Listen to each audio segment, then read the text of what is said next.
अस्सलामुअलैकुम dear students, आज की क्लास में हम पढ़ेंगे एनएडी पास पेपर का सॉल्यूशन। हम 1999 का जो पेपर है उसको कम्प्लीटली, उसका जो मैथमेटिक्स का जो सेक्शन है उसको कम्प्लीटली सॉल्व करेंगे। और वीडियो को आखिर तक देखिए और चैनल को ज़रूर सब्सक्राइब करें फॉर मोर वीडियोस। इसके अलावा अगर किसी भी क्वेश्चन में प्रॉब्लम हो तो वीडियो की कमेंट्स में आप पूछ सकते हैं। वीडियो के डिस्क्रिप्शंस में से इसका सॉल्व पीडीएफ आप डाउनलोड कर सकते हैं। तो बढ़ते हैं सॉल्यूशन की तरफ। फर्स्ट क्वेश्चन में आपको गिवन है two set A and B. Two set given है ए एंड बी और आपको कहा गया है कि इसमें डिसजॉइंट सेट बताइए। डिसजॉइंट आपको पता होने चाहिए, जब दो सेट्स में कोई कॉमन पार्ट ना हो उसे डिसजॉइंट सेट कहते हैं। जैसे ये दो सेट डिसजॉइंट है, इसमें कोई कॉमन पार्ट नहीं है। अब आप देखिए ये डिसजॉइंट नहीं है, इसको ओवरलैपिंग सेट्स बोलते हैं, यानी इनमें इंटरसेक्शन है। इंटरसेक्शन मीन्स कॉमन पार्ट, तो इनमें कॉमन पार्ट है जबकि इनमें कोई कॉमन पार्ट नहीं है। ओके, तो जब भी डिसजॉइंट सेट हो तो इसका मतलब है ए इंटरसेक्शन बी जो है वो आपके पास इक्वल टू होता है फाई के, नल सेट के। यानी फाई भी दे सकता है और नल सेट भी दे सकता है। तो करेक्ट आंसर है आपके पास फाई, क्योंकि ये क्या दिए गए हैं आपको, डिसजॉइंट सेट्स। इसके अलावा आपको और क्या दे सकता है, ये डिसजॉइंट सेट में एक और बात बता देता हूँ। जैसे प्रोबेबिलिटी जो डिसजॉइंट सेट की होती है वो आपके पास 0 के इक्वल होती है। ओके, इसको जो प्रोबेबिलिटी की ज़बान है उसमें इसको कहते हैं mutually exclusive events. Mutually exclusive events. तो पेपर में आपको इस तरह का सवाल भी कह सकता है कि अगर म्यूचुअली एक्सक्लूसिव इवेंट्स है तो उनकी प्रोबेबिलिटी क्या होगी। तो म्यूचुअली एक्सक्लूसिव इवेंट्स का मतलब है कि वो डिसजॉइंट है, यानी उनमें कोई कॉमन पार्ट नहीं है। तो फिर आपके पास प्रोबेबिलिटी उसकी क्या हो जाएगी, 0 हो जाएगी। अभी तो आपके पास सिंपल सा सवाल था। ओके, इसके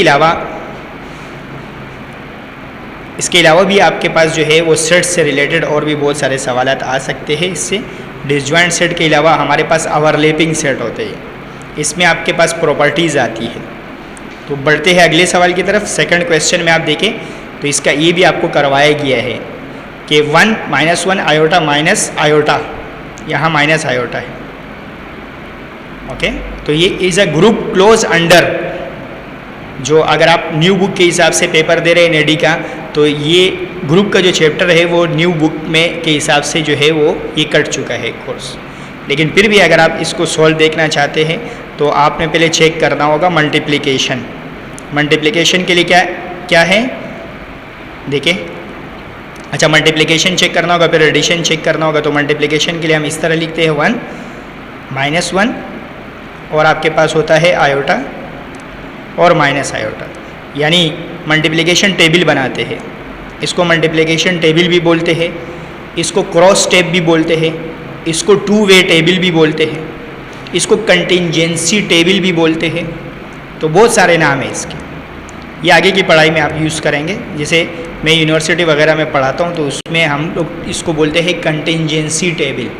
क्या बोलते हैं, 1 1 से मल्टीप्लाई होगा तो 1 आएगा। इसी तरह -1 और 1 आयोटा जा आयोटा हो जाएगा और 1 माइनस आयोटा जा माइनस आयोटा। सिमिलरली -1 1 जा -1 और माइनस माइनस प्लस 1 हो जाएगा। और इसी तरह ये माइनस आयोटा हो जाएगा और माइनस माइनस प्लस आयोटा हो जाएगा। बस आप एक बात नोट करें इसमें कि जो आंसर आपके पास आ रहे होंगे, आयोटा आयोटा से आयोटा स्क्वायर हो जाएगा विच इज़ इक्वल टू -1 और आयोटा आयोटा से अगेन आयोटा स्क्वायर और वो -1 तो ये +1 हो जाएगा। माइनस आयोटा 1 से आपके पास हो जाएगा minus iota. Similarly minus iota -1 से जब मल्टीप्लाई होगा तो ये आपके पास आयोटा आएगा और आयोटा आयोटा से आयोटा स्क्वायर हो जाएगा और आयोटा स्क्वायर जो है वो आपके पास -1 के इक्वल है तो ये +1 आ जाएगा और सिमिलरली ये -1 आ जाएगा। आप एक बात नोट करें कि जो आपके पास सारे आंसर आ रहे हैं वो इस सेट के अंदर आ रहे होंगे। आंसर जो आ रहे हैं ना हमारे पास आंसर क्या आ रहा है, 1 आ रहा है या -1 आ रहा है या आयोटा आ रहा है या माइनस आयोटा आ रहा है। कोई ऐसा आंसर आ रहा है हमारे पास जो इस सेट में शामिल ना हो। तो हमारे पास जो सारे आंसर्स है, ये जो सारे आंसर्स है ये ऐसे आंसर्स है जो इस सेट्स में शामिल है, यानी इस सेट के अलावा हमारे पास कोई आंसर नहीं आ रहा। तो इसका मतलब है कि ये ग्रुप जो है वो मल्टीप्लिकेशन के लिहाज से क्लोज्ड है। अब हमें चेक करना है कि ये एडिशन के लिहाज से क्लोज है कि नहीं है। तो देखिए एडिशन के लिहाज से क्लोज नहीं है। कैसे? आप 1 और -1 को ऐड कर दे तो आपके पास 0 आंसर आएगा और 0 इसमें शामिल नहीं है, तो इसका मतलब है ये जवाब नहीं हो सकता। अब चेक करें क्या डिवीजन हो सकता है। अच्छा, डिवीजन ज़्यादातर ग्रुप्स में होता नहीं है, तो अब बहुत सारे स्टूडेंट इसका ए आंसर लगा लेंगे, लेकिन इसका डिवीजन आप चेक करें। कैसे चेक करेंगे? किसी को भी डिवाइड कर दे आपस में, कोई भी दो नंबर, जैसे मैं 1 को आयोटा से डिवाइड कर देता, तो आप कैसे सॉल्व करेंगे इसको आयोटा से कॉन्जुगेटिंग करते हैं। जब भी नीचे आयोटा आ जाता है तो आयोटा 1 से आपके पास हो जाएगा आयोटा, ओके, और आयोटा आयोटा से आपके पास क्या हो जाएगा? Iota square. तो आपके पास आयोटा बच गया और आयोटा स्क्वायर किसके इक्वल है? -1। तो आपके पास आंसर आया माइनस आयोटा। अच्छा, माइनस आयोटा इसमें शामिल है, तो इसका मतलब है ये मल्टीप्लिकेशन में भी क्लोज है और डिवीजन में भी क्लोज है, तो इसलिए आंसर है बोथ ए एंड सी।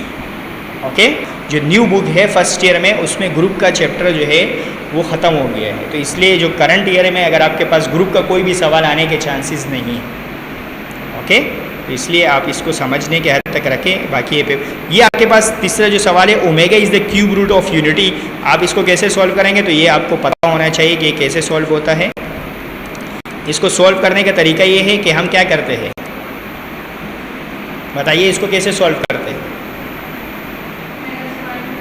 इसको ओमेगा क्यूब में कन्वर्ट करें। ओमेगा क्यूब 3 4 आपके पास हो जाता है 12, तो रिमेनिंग जो आपके पास रह गया उसको यहाँ लिखते हैं ओमेगा स्क्वायर। सिमिलरली यहाँ ओमेगा 16 है ना, तो उसको ओमेगा क्यूब में ब्रेक कर देंगे। 3 5 से क्या हो जाता है 15, और एक ओमेगा रह गया तो उसको, और ओमेगा क्यूब किसके इक्वल है? 1 के इक्वल। ओके, सिमिलरली यहाँ भी ओमेगा क्यूब किसके इक्वल है? 1 के इक्वल है ओमेगा। तो आप ओमेगा स्क्वायर 1 का जो भी पावर है 1 1 है, तो आपके पास आंसर आएगा ओमेगा स्क्वायर। सिमिलरली ओमेगा 1 से क्या हो जाएगा? ओमेगा। अब आप मुझे बताइए कि ओमेगा प्लस ओमेगा स्क्वायर किसके इक्वल है? जी, आपके पास फॉर्मूला होता है 1 plus omega square is equal to 0, तो ओमेगा प्लस ओमेगा स्क्वायर किसके इक्वल होता है? ये प्लस का 1 वहाँ जाके क्या हो जाता है? तो आंसर है माइनस का। तो ओमेगा प्लस ओमेगा स्क्वायर किसके इक्वल होता है? -1। जो इसमें एब्सेंट है ना उसको उधर ले जाओ -1, तो ये करेक्ट आंसर है -1। ओके, ये 0 लिखा है, 0 नहीं है, -1 आंसर। हम बढ़ते हैं अगले सवाल की तरफ। क्वेश्चन नंबर 4 में आपको कहा गया है कि एक रूट इस इक्वेशन का 4 है, अदर रूट बताइए। तो जब भी आपको एक रूट दे दे तो आपने इस इक्वेशन में उसको पुट करना है। जब भी आपको एक रूट दे दे, एक रूट देने का मतलब है आपको एक x की वैल्यू आपके पास आ गई, तो आपने इस इक्वेशन में x की जगह क्या पुट कर देना है? 4, ये आपने पुट कर देना है। तो जब आप इसमें पुट करेंगे, देखिए 2, अच्छा आपसे 1 रूट ऑफ इक्वेशन बोला है, अदर रूट बताना है। ओके, कभी कभार ये सवाल इस तरह भी दे सकता है कि आपको बोल दे कि k की वैल्यू बताइए। अब आप इसमें रखेंगे,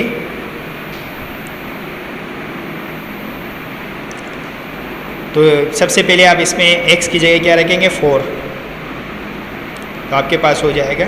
वैसे ये k की वैल्यू नहीं निकालनी, अगर k की वैल्यू निकालनी होती फिर हम ऐसे सॉल्व करते हैं। तो 2, लेकिन आपको पूरी इक्वेशन चाहिए। 16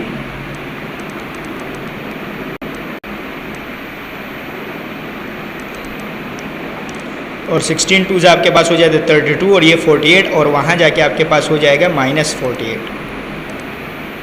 ओके, -48 हो जाएगा। 4 मल्टीप्लाई से डिवाइड में है,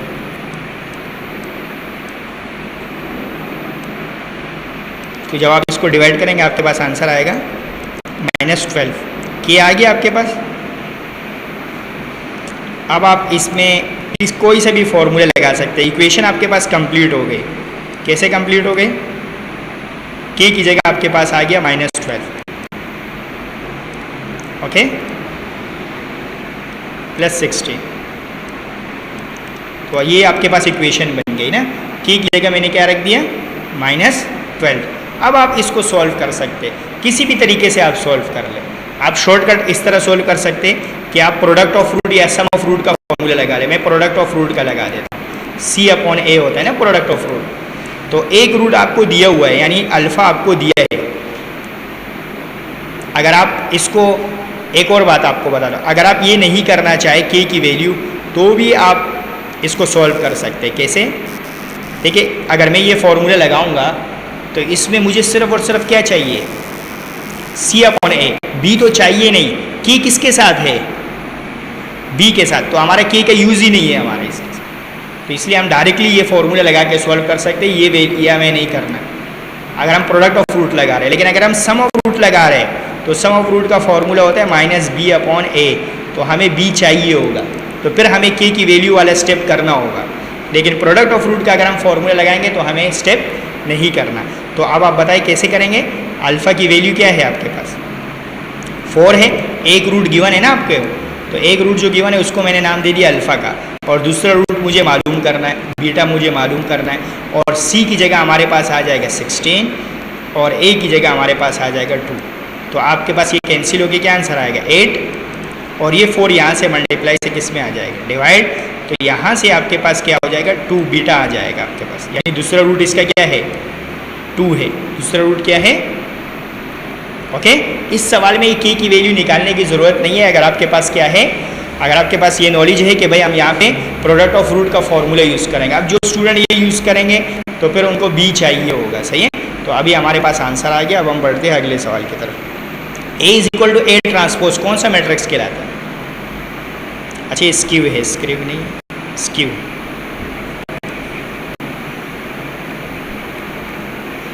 आप मुझे बताइए कौन सा मैट्रिक्स है? Symmetric matrix, okay.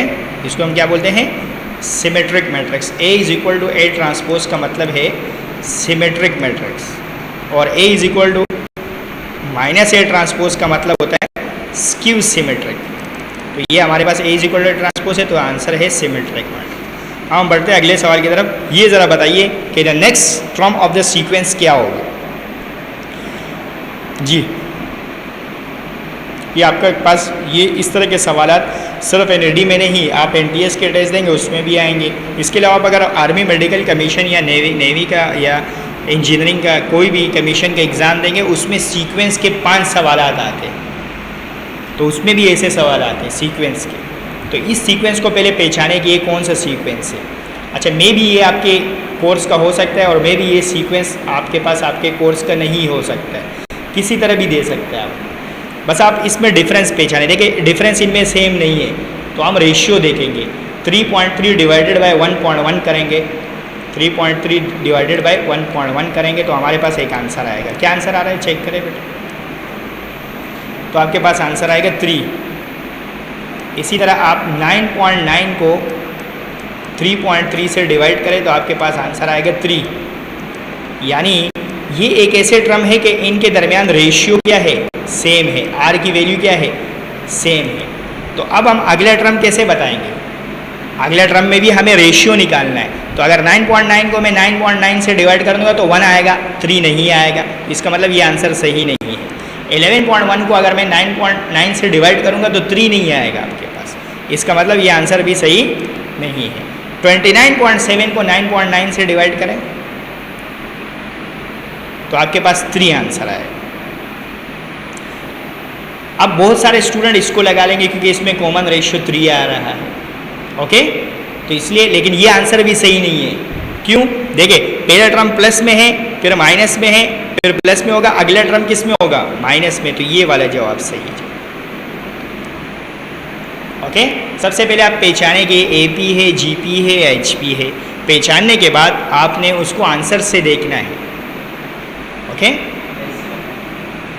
और अगर आप फॉर्मूले से देख करना चाह रहे तो मैं फॉर्मूले से भी करके बता देता हूँ। R की वैल्यू 3 है, A की वैल्यू आपके पास है 1.1 डिवाइडेड बाई 7, और आपके पास जो है फार्मूले से जो है थोड़ा सा मुश्किल हो जाएगा। 4 टर्म हमें मालूम करना है, तो T4 = होगा AR4 - 1।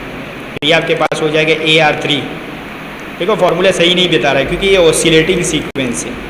ज्योमेट्रिक सीक्वेंस में हमारे पास सेम साइन होते हैं। या तो इंक्रीजिंग होना चाहिए या डिक्रीजिंग होना चाहिए। इस सीक्वेंस का नाम क्या है? Oscillating sequence. ये कभी प्लस दे रहा है, कभी माइनस दे रहा है, कभी प्लस दे रहा है, कभी माइनस। तो ये इस तरह के फंक्शन है, इसको ऑसिलेटिंग सीक्वेंस कहते हैं। ओके, और इसका जनरल टर्म जो है जीपी से नहीं होता। तो इसलिए आपको मैं इस फॉर्मूले से तो करवा देता हूँ, लेकिन इस फॉर्मूले से जो आंसर आएगा वो आपके पास क्या आएगा? इस फॉर्मूले से आपके पास प्लस वाला आंसर आएगा। बहुत सारे स्टूडेंट ये लगा लेंगे, लेकिन आपको साइन का पता होना चाहिए कि यहाँ साइन चेंज हो रहा है। ज्योमेट्रिक सीक्वेंस आपको साइन का नहीं बता रहा है, आपको चौथा टर्म डायरेक्ट प्लस वाला निकाल के बता रहा है। सही है? ओके, तो आप इसको सीक्वेंस को ऊपर से देखना है कि भाई कब साइन चेंज हो रहा है, तो माइनस वाला आंसर होगा। अब बढ़ते हैं क्वेश्चन नंबर 7 की तरफ। क्वेश्चन नंबर 7, अब देखिए any term of the following sequence. अब देखिए कौन सी सीक्वेंस है? ये एपी है, जीपी है, एचपी है। तो ये ना एपी है, ना जीपी है, ना एचपी है।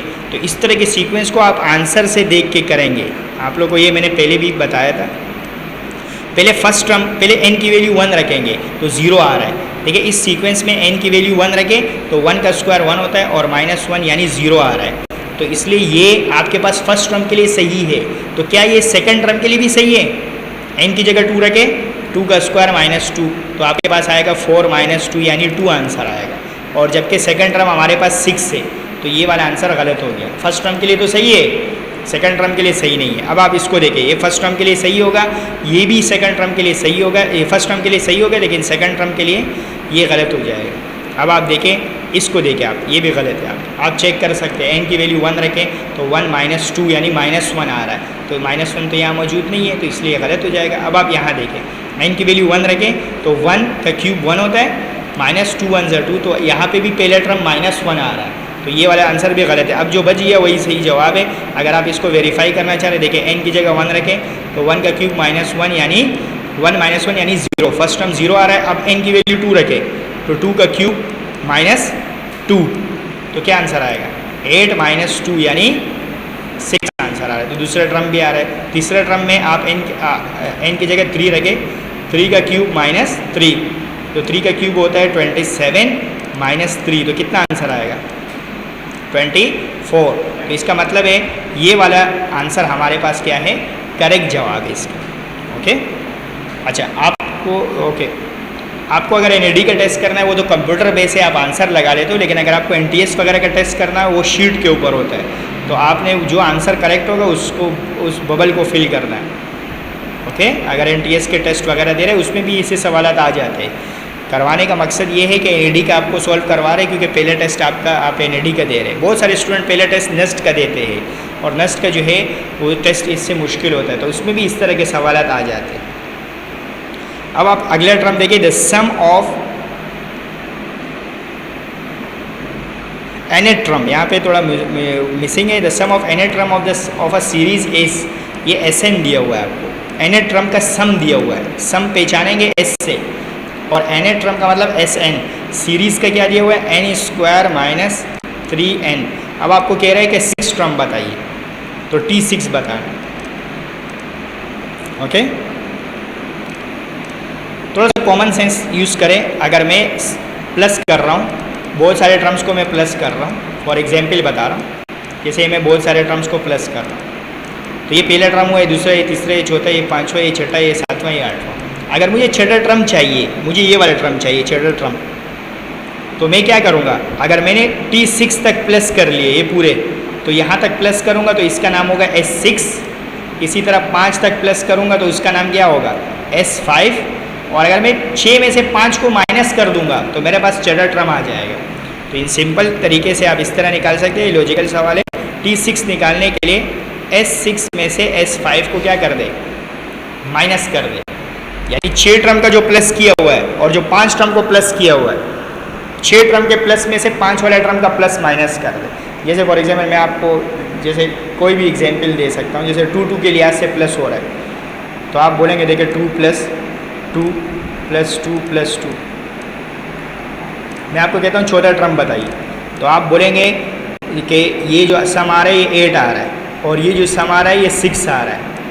3 टर्म का जो सम आ रहा है वो 6 आ रहा है, तो 8 में से 6 माइनस करेंगे तो 2 आएगा। तो चौथा टर्म किसके बराबर है? 2 के बराबर है। ओके, समझ में आ रही बात? अगर नहीं आ रही तो अगेन एग्जाम्पल से समझा। देखिए मैं एक और एग्जाम्पल 1 + 3 + 5 + 7, मैं आपको कहता हूँ 14 टर्म बताइए। आप बोलेंगे S4 कितना है, तो ये 4 और 5 कितना, 9, 9 और 7 आपके पास हो गया 16। इसी तरह आप S3 निकालेंगे, S3 निकाले कितना हो गया 4 और 5 9। अब आप S4 में से S3 माइनस करें तो आपके पास T4 आ जाएगा। S4 कितना है 16 और S3 है 9, तो जब माइनस करेंगे 7 आंसर आएगा। तो छोटा टर्म आपके पास 7 है।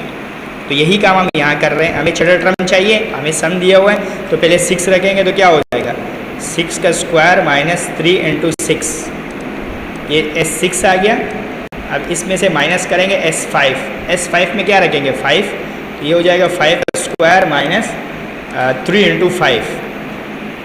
तो अब क्या हो जाएगा बताइए, 6 का स्क्वायर हो गया 36, 36 माइनस 18, और यहाँ क्या होगा 25 माइनस 15। तो आप बताइए क्या बच गया, ये आपके पास बच गया 18 और ये बच गया 10। तो 18 माइनस 10 कितना हो गया 8। तो ये आंसर है हमारे पास। ओके, समझ में आया? हमने बस S6 में 6 रख दिया इसमें, और S5 में हमने इसके अंदर 5 रख दिया इस पूरे में। तो हमारे पास S6 आ गया, S5 आ गया, S6 में से S5 को माइनस किया तो हमारे पास T6 आ गया। ओके, अब हम बढ़ते हैं अगले सवाल की तरफ। The arithmetic mean between 15 and 7। देखिए अगर एक अरिथमेटिक मीन बोलता तो हम ऐसे निकालते a + b/2। अगर एक एम बोलता, लेकिन यहाँ एक एम नहीं बोला है, आपको बोला है 3 अरिथमेटिक मीन्स मालूम करो इनके दरमियान। तो इसके लिए फॉर्मूला आपको पता होना चाहिए। हम लोग के पास फॉर्मूला होता है, A1 का फॉर्मूला होता है, आपके पास होता है a + d। A2 का फॉर्मूला होता है a + 2d। A3 का फॉर्मूला होता है a + 3d। और d निकालने का हमारे पास फॉर्मूला होता है b - a/n + 1। ये पहला टर्म हमारे पास है a, दूसरा टर्म हमारे पास है b। सबसे पहले हम d निकालेंगे। तो d कैसे निकालेंगे, d = होगा b - a / n + 1। अब देखिए अब b की वैल्यू कितनी है 7, माइनस a की वैल्यू है 15, और कितने एम्स इंसर्ट कर दें हमने 3, तो n की जगह हमारे पास 3 आएगा, 3 + 1।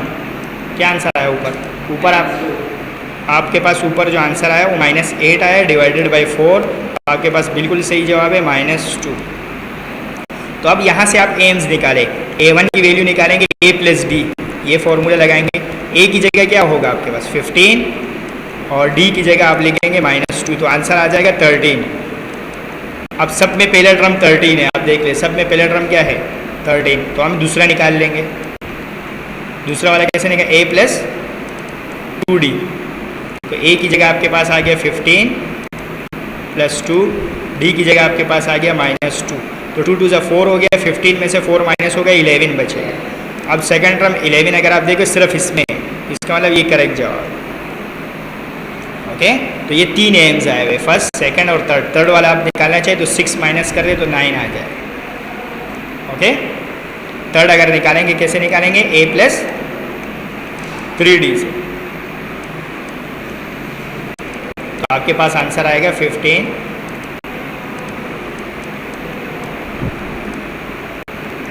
तो आपके पास आंसर आएगा क्या 9।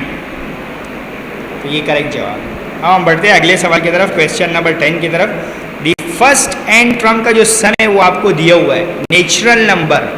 नेचुरल नंबर आपके पता होने चाहिए। नेचुरल नंबर कहाँ से स्टार्ट होते हैं बताएं, 1 से स्टार्ट होते हैं, हाँ 1 2 3 एंड सो ऑन। तो अब आप इसमें बताइए a की वैल्यू क्या है, a फर्स्ट टर्म को बोलते हैं a1 है। d कैसे निकालेंगे, सेकंड में से फर्स्ट को माइनस करेंगे, तो 2 में से 1 को माइनस करेंगे तो आंसर आएगा 1।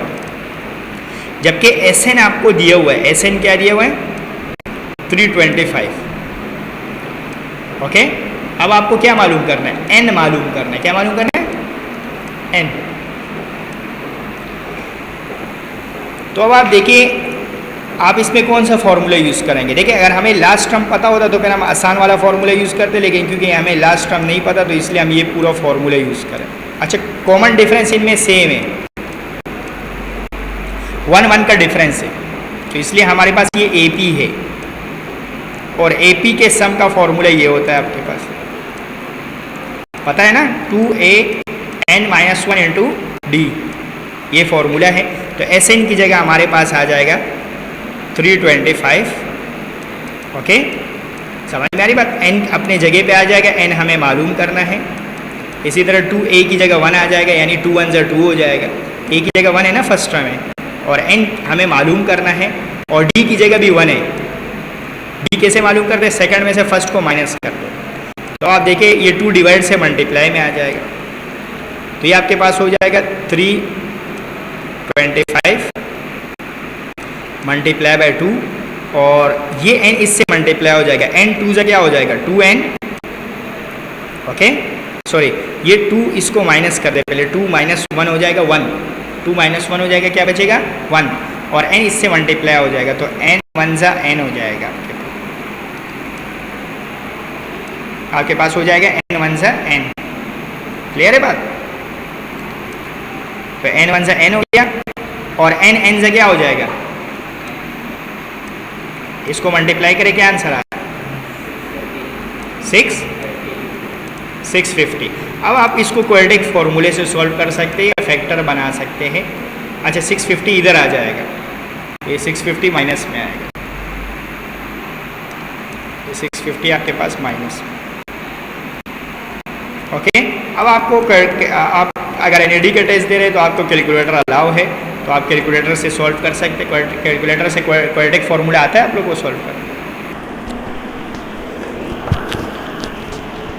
तो जब आप इसको कैलकुलेटर से सॉल्व करेंगे तो क्या आंसर है? तो एक n का आंसर आ गया 25, और दूसरा n का आंसर आ गया -26। अच्छा, n की वैल्यू कभी माइनस में नहीं होगी, तो ये वाला आंसर जो है ये आपके पास क्या है? ये रॉन्ग आंसर है, जबकि ये वाला आंसर आपके पास करेक्ट जवाब है, तो आपके पास ये वाला आंसर है। ओके, तो इसी के साथ जो है ये वाला सवाल इख्तिताम को पहुंच गया। अब हम बढ़ते हैं 11वें सवाल की तरफ। ये जो प्रोडक्ट है, ये आपने अभी कॉम्प्लेक्स नंबर का चैप्टर पढ़ा, उसके अंदर आपने सॉल्व किया, तो आपने इसको मल्टीप्लाई करना है। आप कैलकुलेटर से भी मल्टीप्लाई कर सकते हैं, तो 2 + 3 आयोटा। चलिए कैलकुलेटर से करके बताइए क्या आंसर आ रहा है। 2 + 3 आयोटा और -2 + -3 आयोटा। मैं इसको कैलकुलेटर से बगैर सॉल्व कर रहा हूँ, आप कैलकुलेटर से करें। 2 2 ज़ा आपके पास हो जाएगा -4, 2 3 ज़ा हो जाएगा -6 आयोटा, और 3 2 ज़ा आपके पास अगेन -6 आयोटा हो जाएगा, और प्लस माइनस आपके पास हो जाएगा -3 3 ज़ा हो जाएगा 9 आयोटा स्क्वायर। तो ये आपके पास आंसर आएगा -12 आयोटा। आयोटा का स्क्वायर आपके पास है -1 के इक्वल, तो -4 और माइनस +9 यानी 5 -12 आयोटा। तो आपके पास आंसर है 5, -12, 5, -12 यानी ये आंसर है।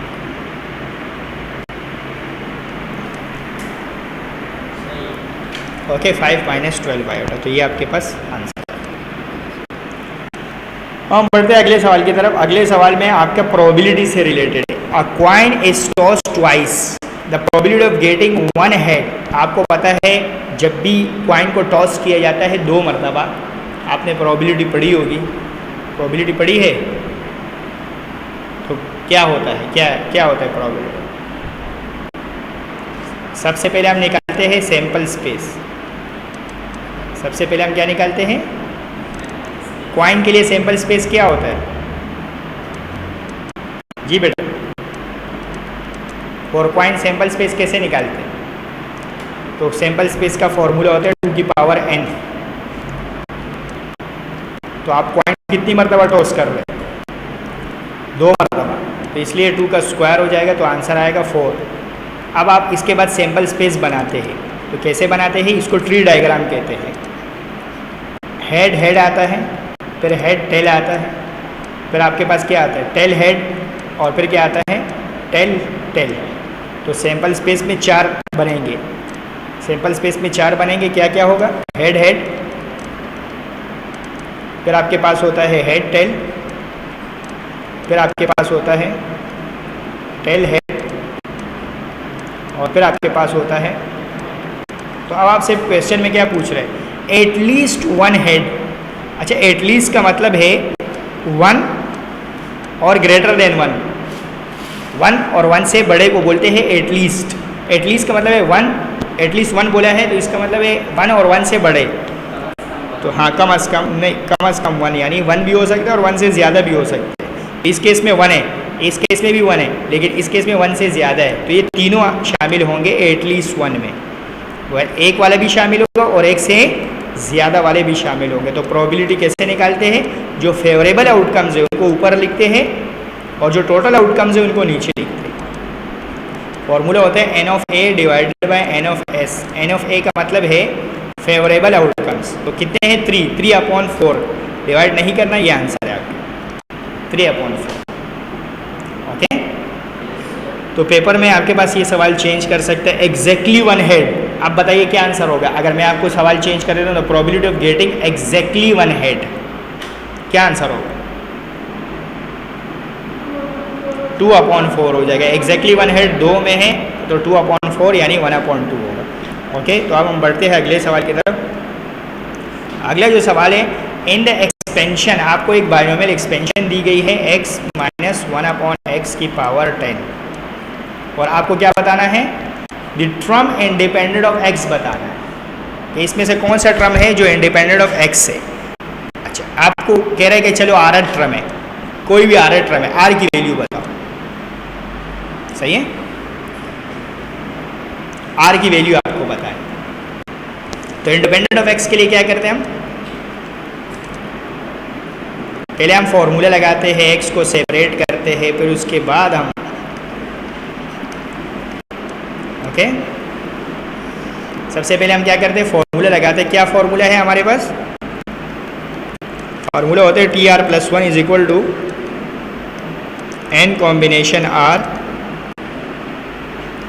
a की power n minus r b की पावर r।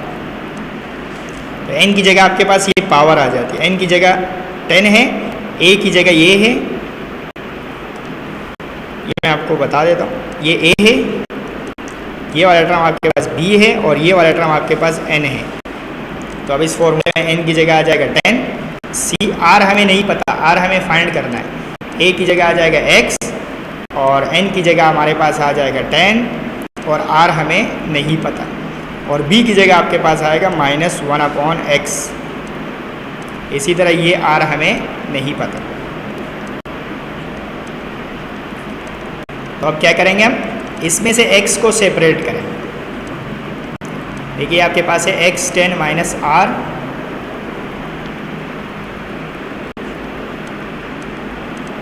यहाँ आप -1 को अलग पावर देंगे r और x को अलग पावर देंगे। अब क्या करेंगे, इन x को एक तरफ लेके आएंगे, ये जो दो टर्म इस्तेमाल हो रहे हैं ना x, इनको एक जगह लेके आएंगे।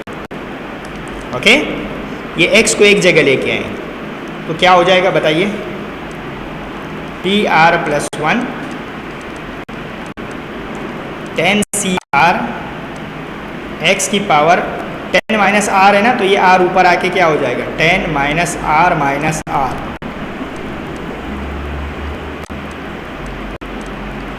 अब आप क्या करेंगे, 10 माइनस 2r, पावर को लेके 10 माइनस 2r हो गया, बस हमें ये पावर चाहिए होता है।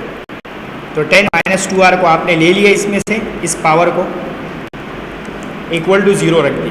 इंडिपेंडेंट ऑफ x के लिए हम इक्वल टू 0 रखते हैं, तो अब क्या हो जाएगा, ये 2r माइनस से इधर आके प्लस हो जाएगा और ये 2 मल्टीप्लाई और इधर आके क्या हो जाएगा, तो आपके पास r की वैल्यू आ जाएगी 5। अब बहुत सारे लोग 5 टिक लगा लेंगे, ऐसा नहीं है, आपको ट्रम मालूम करना है, r ट्रम बोले x जो है वो इंडिपेंडेंट ऑफ x जो है वो r ट्रम है, हमें r बताइए। ये जो फॉर्मूला ये r+1 ट्रम के लिए है, किसके लिए है, तो आर यहाँ जो हमें टी आर प्लस 1 दिया हुआ है वो दरअसल इन्होंने इसको बोला हुआ है आर एट ट्रम। क्या बोला हुआ है? तो टी आर प्लस 1 मालूम करेंगे। आर प्लस 1 मतलब 5 + 1 यानी 6। तो 6 ट्रम जो है वो हमारे पास इंडिपेंडेंट ऑफ एक्स। हमसे ट्रम पूछे है ना, तो आर एट ट्रम है वो। हाँ, अगर यहाँ हमें बोलता आर प्लस 1 ट्रम है और हमें बोलता आर की वैल्यू बताओ, तो हम यहाँ से 1 हटा देते, यानी हम 5 लगाते, फिर 6 नहीं लगा।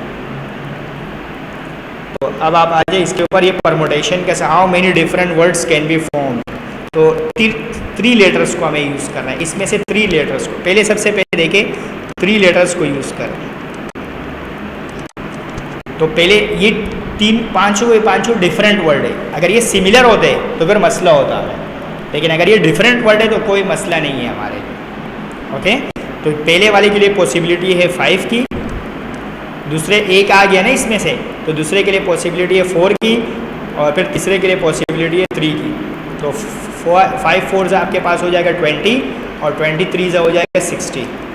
तो आपके पास ये करेंगे आप। ओके, इसमें बहुत सारे वर्ड्स प्रॉब्लम है, repetition allow, repetition not allow, और वर्ड्स रिपीटेड है या नहीं है। जो रिपीटेड होता है उससे डिवाइड करते हैं आप। जो रिपीटेड होगा, 2 वर्ड रिपीटेड होते हैं मैं 2 से डिवाइड करता हूँ, 3 वर्ड रिपीटेड होते हैं मैं 3 के फैक्टोरियल से डिवाइड करता हूँ। जैसे मैं एक वर्ड यूज़ कर लेता हूँ मैथमेटिक्स, मैथमेटिक्स पढ़ रहे हैं ना आप लोग, इंजीनियरिंग वर्ड यूज़ कर ले, इस तरह कोई भी वर्ड। इसमें टोटल कितने हैं? 1 2 3 4 5 6 7 8 9 10 11 11 का फैक्टोरियल होता, 11 मल्टीप्लाई बाय इसको डिक्रीज करते। यहाँ हमें बोलता अगर 4 वर्ड या 3 वर्ड तो फिर 11 मल्टीप्लाई बाय 10 मल्टीप्लाई बाय 9 होता, आगे नहीं होता फिर। अच्छा, जो रिपीटेड है, देखिए m रिपीट हो रहा है तो 2 के फैक्टोरियल से डिवाइड होगा, a भी रिपीट हो रहा है तो अगेन 2 का फैक्टोरियल होगा, और कौन कौन रिपीट हो रहा है? t रिपीट हो रहा है तो फिर 2 फैक्टोरियल आ जाए, और कौन कौन रिपीट हो रहा है? e रिपीट हो रहा है, h रिपीट हो रहा है नहीं, m रिपीट हो रहा है वो मैंने लिख लिया, a रिपीट का लिख लिया, t रिपीट का लिख लिया, i रिपीट तो नहीं हो रहा, c रिपीट हो रहा है, s नहीं। तो ये आपके पास आंसर होगा। इसको डिवाइड करेंगे, फैक्टोरियल का बटन कैलकुलेटर में अवेलेबल होता है, शिफ्ट इनवर्स, शिफ्ट और इनवर्स एक्स इनवर्स को प्रेस करेंगे तो फैक्टोरियल आ जाता है। उसके बाद इसको डिवाइड करेंगे तो आपके पास आंसर आएगा। अभी फ़िलहाल के लिए ये सवाल था। अब हम बढ़ते हैं अगले सवाल की तरफ। तो देखिए, इक्वेशन रिप्रेजेंट, बताइए ये क्या रिप्रेजेंट कर रहा है? डायरेक्टली बताइए ये क्या रिप्रेजेंट कर रहा है? डायरेक्टली बताइए ये रिप्रेजेंट क्या कर रहा है? तो ये इंटर के मैथ्स में है, ये एंटर के मैथ्स में है। जब भी एक्स स्क्वायर और वाई स्क्वायर के कोफिशिएंट सेम होते हैं, जैसे 1 1 हो, 2 2 हो, 3 3 हो, तो ये सर्किल रिप्रेजेंट करता है। इस केस में सेम नहीं है, जब सेम नहीं हो तो ये एलिप्स रिप्रेजेंट करता है। समझ में आ रही बात? इनके दरमियान प्लस का साइन होना चाहिए, लेकिन अगर इनके दरमियान माइनस का साइन है तो ये हाइपरबोला कहलाता है। क्या कहलाता है? पैराबोला कब कहलाता है? जब एक स्क्वायर का टर्म हो, यहाँ 2 स्क्वायर है ना, ये पैराबोला नहीं होगा। पैराबोला में एक स्क्वायर का टर्म होता है, 2 नहीं होता। समझ में आ रही बात? तो आपको पहचानना आना चाहिए। तो इसका आंसर है ellipse. The length of letter सेक्टम of the parabola कैसे निकालते हैं बताइए? सबसे पहले इक्वेशन को सेट करते हैं। ये 12x है, उधर जाके क्या हो जाएगा -12x, और इसको कंपेयर करते हैं हम 4ax से। तो 4a आपके पास बराबर हो गया 12 के। तो लेंथ ऑफ लेटर सेक्टम का फॉर्मूला है 4a। लेंथ ऑफ लेटर सेक्टम का फॉर्मूला क्या है? 4a। तो क्या आंसर हो गया?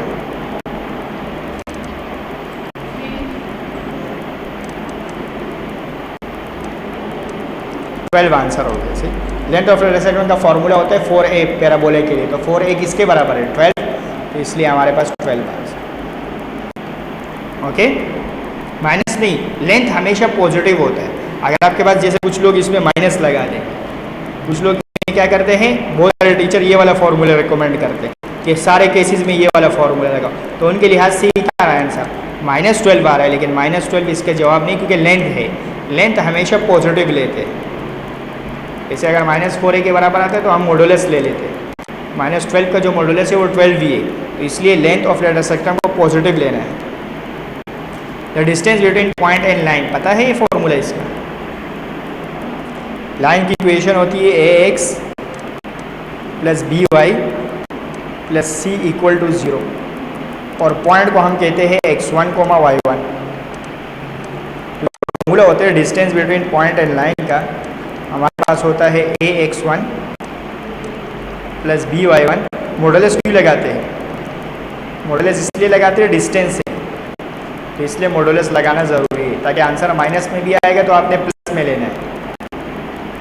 ये फॉर्मूला है distance between point and line का। तो a मल्टीप्लाई बाई x1, 3 को 3 से मल्टीप्लाई करें तो 9 हो जाएगा। अब देखिए b y1, तो b को -2 से मल्टीप्लाई करें यानी 4 को -2 से मल्टीप्लाई करें -8 हो गया और c की जगह आपके पास आ जाएगा 10 डिवाइडेड बाई a का स्क्वायर b का स्क्वायर। a की वैल्यू आपके पास है 3 और b की वैल्यू 4, तो 3 का स्क्वायर 9 और 4 का स्क्वायर हो जाएगा 16, तो 25 डिवाइडेड बाई 5। ऊपर क्या बच गया? 11 बच गया। ऊपर क्या बच गया? ऊपर 11 बच गया, नीचे 5 बच गया, तो ये आपके पास है 11/5। तो ये distance between point and line का फॉर्मूला। एक आपके पास पॉइंट होता है और एक लाइन होती है, तो उनके दरमियान जो डिस्टेंस होता है उसका ये फॉर्मूला है। पॉइंट आपके पास होना चाहिए x1 कोमा y1 और जो लाइन है वो आपके पास क्या होनी चाहिए? ax plus B Y plus C is equal to 0। Okay, तो हम बढ़ते हैं अगले सवाल की तरफ। ये वाला आपके पास एक थ्योरम है, लिमिट टेंड्स टू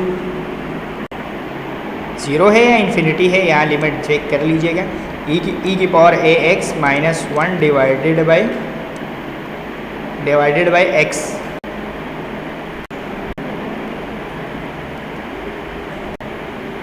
अगर ax होगा तो ये 1 के बराबर होगा, लेकिन यहाँ जो हो वो यहाँ भी मौजूद होना चाहिए। अब आप इसमें देखें, अच्छा लिखा हुआ x टेंड्स टू 0, लिमिट दिए हुआ x टेंड्स टू 0, तो यहाँ 3 है ना, तो इसमें अब आप देखें e की power 3x -1 divided by x। देख ले भाई, 3 से मल्टीप्लाई करेंगे और 3 से क्या करेंगे? डिवाइड, तो ये पूरे थ्योरम के जरिए 1 हो जाएगा। तो आंसर आएगा 3 × 1, यानी आंसर आएगा 3। आंसर क्या आ जाएगा? ओके, आप बस इस तरह समझे कि यहाँ जो लिखा वो यहाँ होना चाहिए, तो यहाँ 3 नहीं है, तो 3 बनाने के लिए 3 से मल्टीप्लाई 3 से डिवाइड करेंगे। डिवाइड वाला थ्योरम के जरिए 1 हो जाएगा, सिर्फ मल्टीप्लाई वाला रहेगा। अब अगला सवाल है, सेकंड डेरिवेटिव इसका बताना है। तो फर्स्ट डेरिवेटिव निकालें, पहले सेकंड डेरिवेटिव, पहले फर्स्ट डेरिवेटिव निकालें। पहले वैसे लिखते हैं एक्सपोनेंशियल में, पहले वैसे लिखते हैं, फिर पावर का दोबारा डेरिवेटिव लेते हैं। तो पावर का डेरिवेटिव लेंगे तो 2 आएगा। ओके, अब इसका सेकंड डेरिवेटिव निकालें, ये 2 अपने जगह पे आएगा। फिर वही काम करेंगे, पहले वैसे लिखेंगे और पावर का दोबारा डेरिवेटिव लेंगे। तो पावर का जब दोबारा डेरिवेटिव लेंगे फिर 2 आएगा, तो 2 2 से क्या हो जाएगा? 4, और e की पावर x की जगह हमें क्या रखना है? 1 रखना है। तो x की जगह 1 आ जाएगा +1, तो 2 1 2 +1 यानी 4e3। क्या आंसर है? 4e3। ओके, 2 मरतबा डेरिवेटिव लेना था और फिर x की जगह 1 पुट करना। एक्सपोनेंशियल का ये रूल होता है कि पहले वैसे लिखते हैं फंक्शन को और फिर पावर का दोबारा डेरिवेटिव लेते हैं। तो 2x + 1 का जो डेरिवेटिव था वो 2 था। अब दोबारा जब डेरिवेटिव लिया फिर पावर का डेरिवेटिव लिया, 2 आया, तो 2 2 से क्या हो गया? 4 हो गया और पावर में क्यूब बन गया। तो ये आपके पास है। सेक एक्स स्क्वायर का डेरिवेटिव बताइए। देखिए, सेक एक्स का डेरिवेटिव होता है सेक एक्स 10x। अब सेक एक्स स्क्वायर का डेरिवेटिव क्या होगा? अगर ये आपके पास फंक्शन है तो इसका डेरिवेटिव होगा, सेक एक्स का डेरिवेटिव होता है सेक एक्स 10x। तो जो x के साथ होगा उसको ऐसे लिखेंगे, यानी सेक एक्स स्क्वायर और एक्स स्क्वायर। लेकिन जो एंगल होता है उसका दोबारा डेरिवेटिव लेते हैं। एक्स स्क्वायर का डेरिवेटिव क्या होता है? 2x, तो 2x पहले आ जाएगा और sec x square 10x square, ये आंसर होगा। तो ये आंसर है। ओके, बस यहाँ देखिए बहुत सारे स्टूडेंट ये टिक लगा लेंगे, इसमें एंगल का दोबारा डेरिवेटिव नहीं लिया है। एंगल का दोबारा डेरिवेटिव लेना है जब भी एंगल x होता है तो डेरिवेटिव 1 है, लेकिन जब x स्क्वायर हो जाता है, x क्यूब हो जाता है, तो फिर एंगल का दोबारा डेरिवेटिव लेना होगा जी। हाँ, तो x स्क्वायर का जो डेरिवेटिव है वो 2x है, तो 2x पहले आ जाए।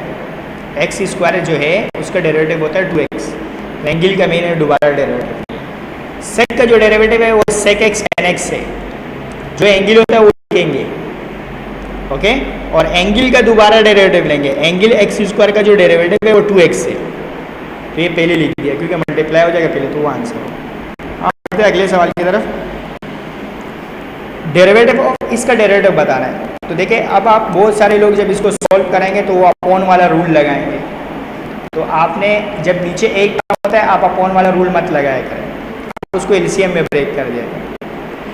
पहले x इसको अलग दे और x स्क्वायर इसको अलग दे, अब क्या हो जाएगा, एक कैंसिल आउट हो गया, क्या बच गया x प्लस 1/x। अब आप इसका डेरिवेटिव ले, x का डेरिवेटिव 1 है आपके पास,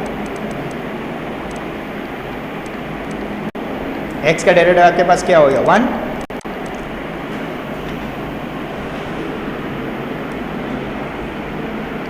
और x स्क्वायर माइनस वाले ऊपर चले जाएगा तो पावर पहले आएगा, -2 पहले आया, फिर x आएगा, पावर में से एक माइनस हो जाएगा तो -2 -1 -3 हो जाएगा, तो ये हो जाएगा 1 -2, और ये x क्यूब नीचे आके क्या हो जाएगा +x, तो ये आंसर है इसका।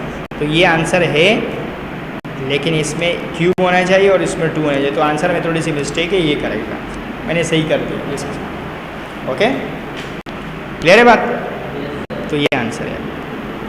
टाइपिंग मिस्टेक हो जाती, दरअसल पास पेपर में बहुत सारे लोग प्रेडिक्शन, एग्जैक्ट पेपर तो आता नहीं है बाहर, इसलिए हर कोई अप्रोक्सीमेशन कर रहा होता है, तो बहुत सारे लोग जो पिछले अप्रोक्सीमेशन के उन्होंने गलतियाँ भी की है, तो वो गलतियाँ ख़त्म कर।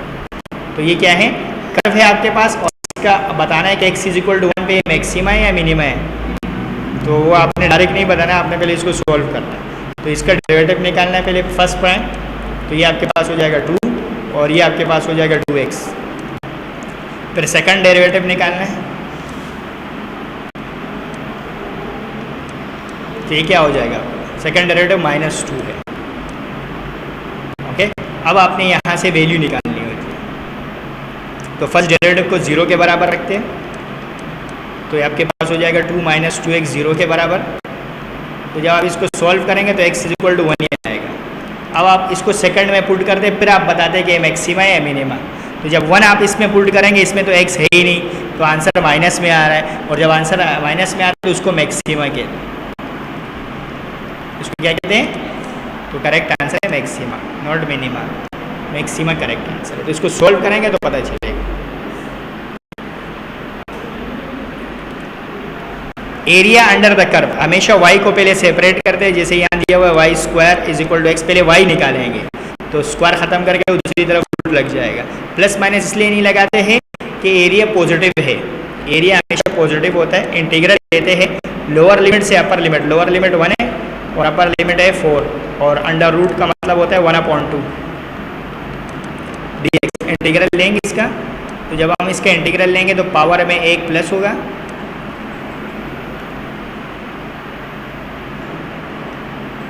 तो पावर में आपके पास 1 प्लस हो जाएगा, और फिर उस पावर को नीचे भी लिखते हैं।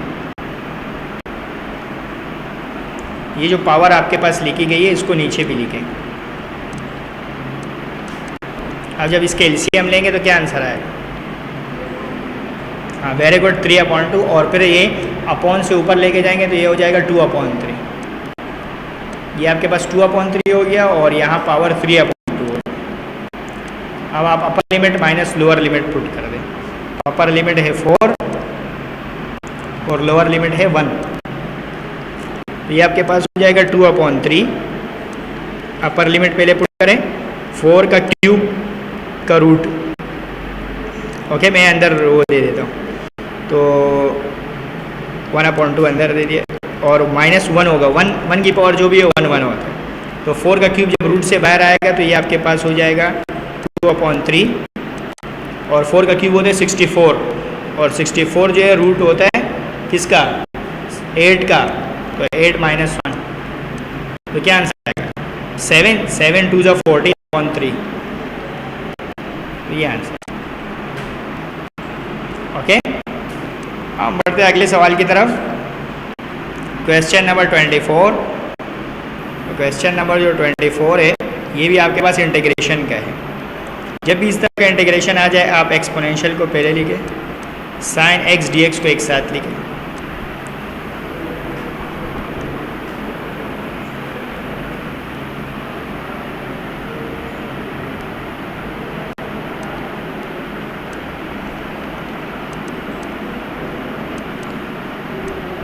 सबसे पहले पावर को लेट करें u के बराबर।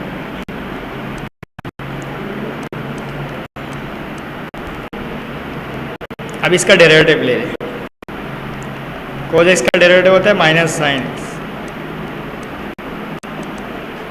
अब ये माइनस इधर आ जाता है, यानी साइन डी एक्स बराबर हो जाता है sine x. Sine x D x किसके बराबर हो गया? Minus D you. तो अब आप सवाल को देखें, ई की पावर कोस एक्स की जगह u आ गया और साइन डी एक्स की जगह पूरा क्या आ गया? माइनस डी यू आ गया।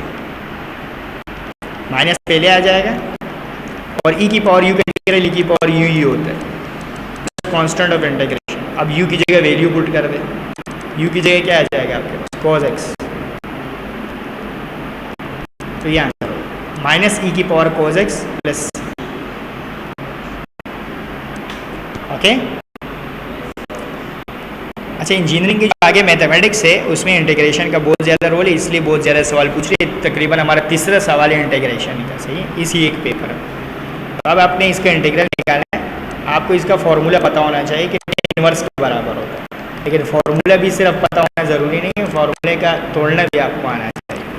जैसे यहाँ आपके पास है 3x का होल स्क्वायर।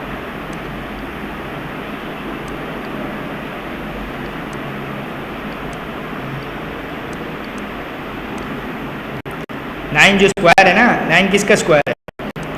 3 का। ये 9 है ना, 9 3 का होल स्क्वायर है और ये अगला वाला 2 का स्क्वायर। ओके, तो सबसे पहले इसको x बनाना होता है। समझ में आ रही बात? इसको आपने क्या बनाना होगा? x, यानी u बनाना होगा और इसको 1 बनाना होगा। लेकिन अब ये 1 बनेगा नहीं, तो इसलिए हम क्या करेंगे? हम इसको u के बराबर सपोज कर लेंगे। मैं पूरा प्रूफ करवा रहा हूँ, आप फॉर्मूला याद रखें तो उससे भी हो जाएगा। ये 3dx हो गया, 3 मल्टीप्लाई से डिवाइड में आ जाएगा। ओके, तो dx बराबर हो गया du/3, यानी dx। और यहाँ हमें 1 बनाना है, उसका भी बनाता हूँ। पहले आप इसको u बना लें। ये हो जाएगा आपके पास u का स्क्वायर और 2 का स्क्वायर लिख लेता हूँ, सही, यानी 4 लिख देता हूँ, 2 का स्क्वायर लिख देता हूँ और dx की जगह du/3, तो 1/3 बाहर आ जाएगा और du इधर आ जाएगा। अब आपके पास एक फॉर्मूला होगा, अगर आप देखें अपनी किताब में, कैलकुलस इंटीग्रेशन के बहुत सारे फॉर्मूलाज होंगे।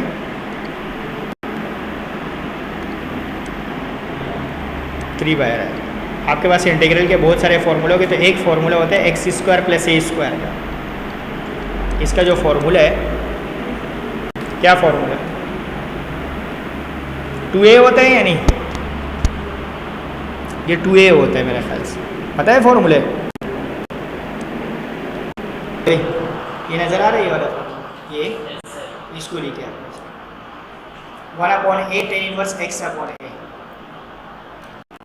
देखिए फॉर्मूला इसका होता है, इसका जो इंटीग्रल है वो है 1/a tan इनवर्स x/a। ये फॉर्मूला है प्लस कांस्टेंट। अब देखिए अब आप इसका इंटीग्रल निकालें। देखिए 1/3 अपनी जगह पे आ गया। इसका जो इंटीग्रल है वो है 1/a। 1/a, a की जगह ये वैल्यू आएगी 2, 1/2। फिर क्या होगा? tan इनवर्स, हमारे पास u है ना, तो u ही आएगा अपॉन a। a की जगह क्या आएगा? 2। बस अब आपने थोड़ा सा एक स्टेप और सोल्व करना है। 3 2 आपके पास हो जाएगा 6 tan इनवर्स, और u की जगह आपने रखना है 3x। तो ये आपके पास आंसर। ओके, तो ये आंसर। अब आपके पास ओके स्टूडेंट, इसी के साथ जो है वो मैथमेटिक्स 1999 का जो सॉल्यूशन है, NAD 1999 के पेपर के मैथमेटिक्स पार्ट का जो सॉल्यूशन है वो इख्तिताम को पहुंच गया। और वीडियो को लाइक करें, शेयर करें और चैनल को ज़रूर सब्सक्राइब करें। और इसी के साथ हमारा जो मॉडल जो पेपर था 1999 के NAD का, उसका सॉल्यूशन इख्तिताम को पहुंच गया है। और इंशाल्लाह नेक्स्ट वीडियो में हम नए ईयर के साथ मिलेंगे और इजाज़त दीजिए। अल्लाह हाफ़िज़।